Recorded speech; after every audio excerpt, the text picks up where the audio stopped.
90% लोगों को पता ही नहीं कि आज भी सीढ़ी में भगवान बैठे हैं। तुम्हारा अपमान आज भी हो रहा है, उपहास आज भी हो रहा है। सुनाऊं कि बंद करूं? बंद करूं? बंद कर देता हूं। सुनाऊं?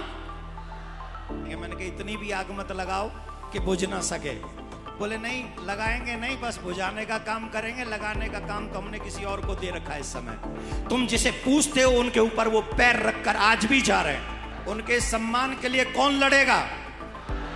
उनके सम्मान के लिए कौन आगे अड़ेगा? अब आवाज सुनने का नहीं, सुनाने का टाइम आ गया है। सनातन परंपरा से जुड़े साधु संत देश को हिंदू राष्ट्र घोषित करने की लगातार मांग कर रहे हैं। फिर चाहे वो बागेश्वर बाबा के नाम से जाने जाने वाले पंडित धीरेन्द्र शास्त्री हो या फिर कथावाचक देवकीनंदन ठाकुर हो। बता दें, अब देवकीनंदन ठाकुर का एक बयान काफी चर्चा का विषय बना हुआ है, जिसमें वो बागेश्वर बाबा पंडित धीरेन्द्र शास्त्री के साथ मंच साझा कर रहे हैं और सनातन धर्म के लिए अपनी बात कर रहे हैं। और बागेश्वर बाबा का धन्यवाद भी वो करते हैं कि उन्होंने हिंदू जगाने का काम किया है। पहले देखिए ये वीडियो। राधे राधे। वृंदावन के बहुत पास है नोएडा, दिल्ली। और अगर आप लोग इतने धीरे बोलोगे तो बात नहीं बनेगी, जोर से बोलना पड़ेगा और जोर से बोलना पड़ेगा। इतनी जोर से बोलो कि आपकी आवाज वृंदावन तक पहुंच जाए, प्रिया कांजू तक पहुंच जाए, बांके बिहारी तक पहुंच जाए। सो स्वीट यू आर, आप बहुत अच्छे हैं। व्यासपीठ पर विराजमान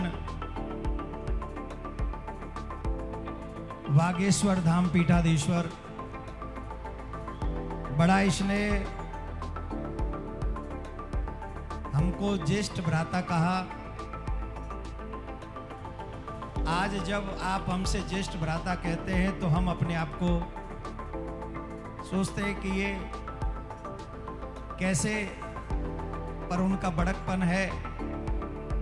और बड़े लोग ऐसे ही होते हैं, बड़े बड़ाई ना करें, बड़े न बोलें बोल। बड़े वही होते हैं जो दूसरों को आदर देते हैं, सम्मान देते हैं, वही बड़े हैं। और वो पूरा स्वभाव आपका है।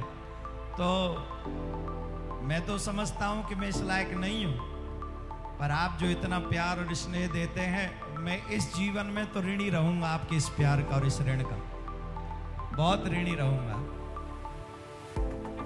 आपने जिस तरीके से सनातन परंपरा को सोए हुए लोगों तक पहुंचाया है,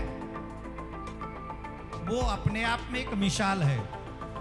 आज के युग में जीती जागती एक ऐसी सनातन की तस्वीर है जिसे देखकर प्रत्येक व्यक्ति सनातनी कम से कम गौरव से अपने सीने को तान लेता है। तो एक बार मेरी तरफ से महाराज श्री का आदर करेंगे और एक बार जोरदार ताली बजाकर सभी सनातनियों की तरफ से महाराज जी को कहेंगे कि आपका आभार है कि आपने सोए हुए लोगों में एनर्जी जागृत करी है, हमें फिर से जगाने का काम आपने किया है। देवकीनंदन सनातन धर्म की बात करते हुए भड़क भी जाते हैं और कहते हैं कि हम लोगों के साथ इतने अत्याचार इसलिए हुए क्योंकि हम सब चुप रहे और मौन रहे हैं। आगे कहते हैं कि आज विभीषण नहीं, हनुमान बनना पड़ेगा, अंगद बनना पड़ेगा। फिर वो दरबार में मौजूद लोगों से ये भी पूछते हैं राम जी से प्यार है कि नहीं, कन्हैया से प्यार है कि नहीं, इनके सम्मान के लिए कौन लड़ेगा, जिस पर जनता जोश में जवाब देती है। सुनिए। तो महाराज जी को बार बार आप सबकी तरफ से भी नमन, बहुत बहुत आभार, इतने प्यार के लिए, इतने सम्मान के लिए। हमारे मध्य में जब मैं कल आने का प्रोग्राम बना तो चौहान साहब का प्रोग्राम फोन आया कि क्या आप कब जा रहे हो? मैंने कहा हम कल जा रहे हैं। बोले दोनों साथ चलेंगे। मैंने कहा इतनी भी आग मत लगाओ कि बुझ ना सके। बोले नहीं लगाएंगे नहीं, बस बुझाने का काम करेंगे, लगाने का काम तो हमने किसी और को दे रखा है इस समय। तो नोएडा में पूरे में लगा रखी है। बोले ठीक है, हम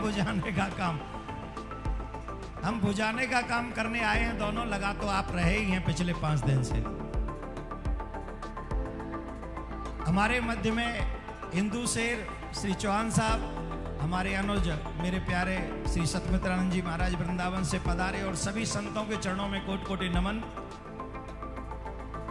काटने का काम करने वाले कुछ लोग विशेष भी यहाँ पर बैठे हैं, तो हम उनका नाम तो नहीं लेंगे, लेकिन आप देख लेंगे यहीं बैठे सफेद कुर्ता पहन के। तो आप सबका बहुत बहुत साधुवाद है, धन्यवाद है। आप सभी जनता जनार्दन को मेरा प्यार भरा राधे राधे। ऐसे नहीं, अगर ऐसे धीरे बोलोगे ना तो निश्चित हमारी आवाज को कोई नहीं सुनेगा। अब आवाज सुनने का नहीं, सुनाने का टाइम आ गया है। जोर से बोलना पड़ेगा और जोर से बोलना पड़ेगा।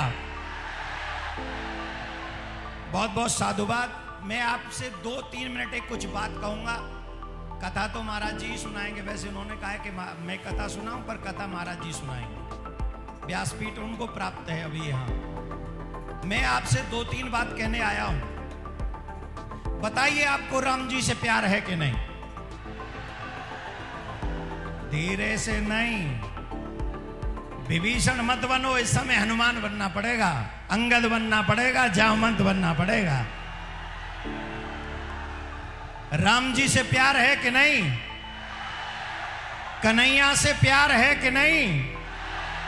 बाबा भोले बाबा से प्यार है कि नहीं? हनुमान जी महाराज से प्यार है कि नहीं? मेरे गोविंद कन्हैया से प्यार है कि नहीं? उनके सम्मान के लिए कौन लड़ेगा?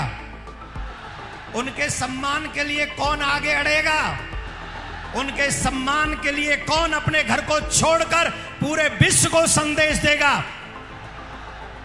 जिन भगवान श्री राम को, जिन भगवान भोलेनाथ को, भगवान श्री कृष्ण को, जिनको हम आदर की दृष्टि से हमेशा पूछते रहे हैं, चाहे उन्हें हम बालाजी कहें, चाहे उन्हें हम गोविंदा कहें, चाहे हम उन्हें नारायण कहें, चाहे उन्हें हनुमान कहें, चाहे राम कहें, कृष्ण कहें, हरि कहें, कृष्ण गोविंद कुछ भी कहें, वो एक ही है।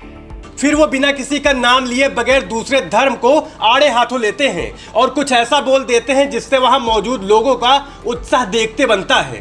वो ये भी पूछते हैं कि भगवान लाने चाहिए कि नहीं, जिस पर बागेश्वर बाबा के साथ जनता भी हवा में हाथ उठाकर बोलती है कि लाने चाहिए। वो वृंदावन और भगवान श्री कृष्ण को लेकर एक समुदाय को आड़े हाथों भी लेते हैं। और आप याद करिए, जिनकी पूजा हम रात दिन करते हैं, कुछ विधर्मियों के द्वारा हमारे उसी धर्म को, उसी प्राण को, उसी आस्था को मिटाने का कार्य किया गया। मुझे मालूम है कि मैं यहां पर सिर्फ व्यासपीठ का दर्शन करने आया हूं। कई लोगों को मेरी बात अच्छी भी नहीं लगेगी, पर मैं कहूंगा जरूर, क्योंकि जब तक आप सोते रहोगे तब तक न तुम्हारा सम्मान होगा, न आने वाली पीढ़ी का सम्मान होगा, न तुम्हारे धर्म का सम्मान होगा। और अभी तक ये अपमान इसलिए होता है कि हम सुनते रहे, हम चुप रहे, हम मौन रहे।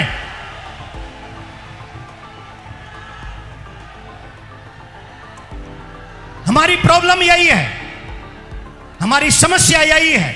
ये मेरा काम नहीं है, ये मेरा एजेंडा नहीं है, ये मेरा मकसद नहीं है, ये मेरा उद्देश्य नहीं है। तो बताओ राम किसका है? बताओ कृष्ण किसका है? बताओ हनुमान किसका है? अगर इसके बाद आप बताइए, भगवान लाने चाहिए कि नहीं लाने चाहिए? कौन कौन चाहता है कि भगवान आने चाहिए?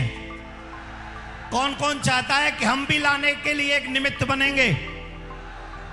आप सबसे मेरा आग्रह है, जब हम और आप सब एकजुट होकर अपने भगवान को लाने का प्रयास करेंगे, मैं आपको विश्वास, अभी एक कुछ दिन पहले, 2-3 दिन पहले मैं बादशाह ग्राम गया था दीदी माँ के यहाँ।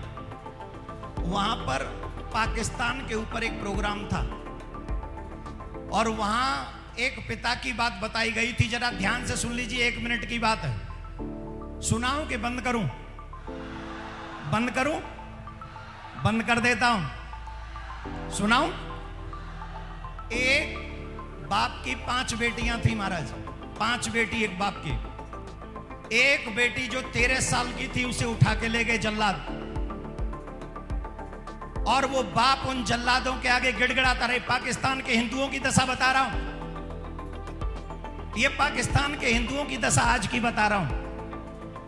5 बेटियों के बाप की एक बेटी को उठा के ले गए जल्लाद, वो गिड़गिड़ाता रहा, वो वहां तक पहुंच भी गया जहां वो बेटी थी।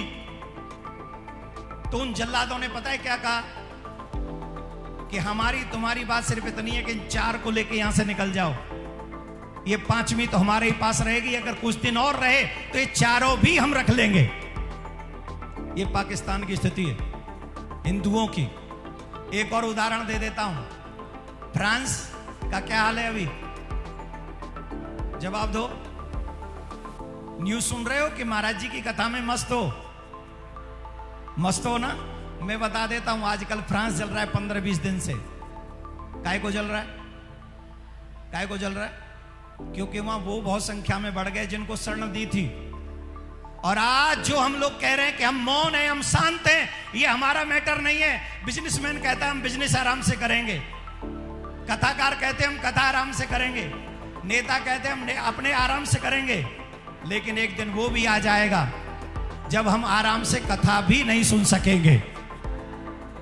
अगर हम चाहते कि हम कथा आराम से सुने, आराम से कहें, तो इसके लिए बहुत जरूरी है मेरे प्यारेओ कि हम सबको अपने कन्हैया को लाने की, अपने धर्म को बचाने की और अपनी बहन बेटियों को सुरक्षित करने का प्रयास हम सबको करना ही चाहिए। राधे राधे।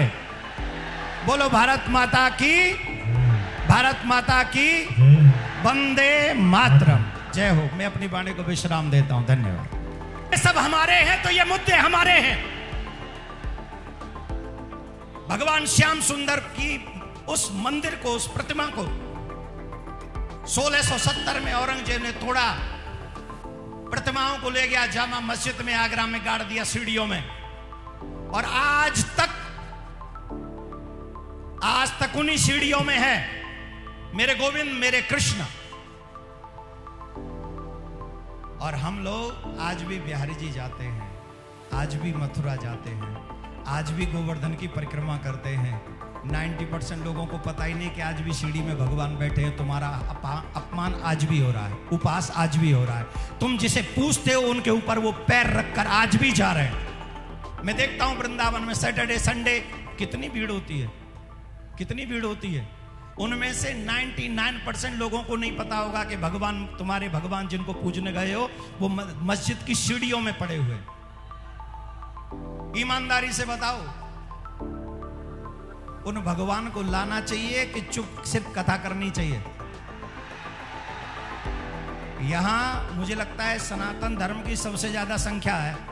पंडालों में इतनी भीड़ आजकल और कहीं नहीं देखने को मिलेगी जितनी इस समय हमारे भैया के यहां पर टूट पड़ रही है जनता।